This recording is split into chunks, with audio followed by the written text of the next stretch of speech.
Hey there, it's Dan here from Tech Support, and today I'm going to show you how to share your dynamic videos through Salesforce. Okay, so this process is composed by two steps. So I'll show you the first step. Of course, I'm already on my contact section of Salesforce. So what I'll do is click on Send List Email.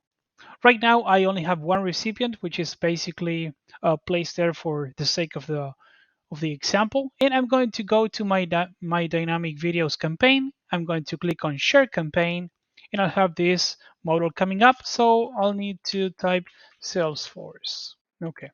So first of all, we're going to click here to copy this link first, and I'm going to step on the image icon, click on web image, enter the image link, and simply click insert. Once we do that, I can go back now, click on Salesforce video. This is the second step. Okay.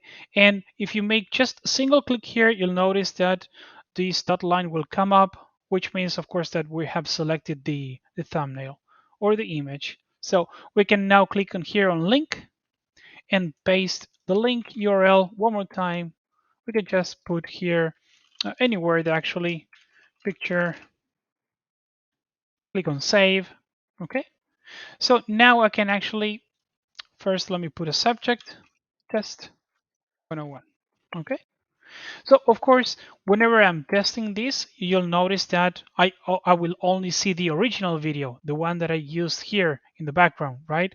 The original video that I placed here in order to have the cover video. But of course, if you click here, you'll notice that Wikipedia is the dynamic video or website that I used to be behind this specific video, this specific contact. Okay. So I'll click send here, and that's basically all that I need to do. So the system will automatically select this specific, in this case, Wikipedia, as the background video. If you do have any questions, please let me know. Have a great day. Bye bye.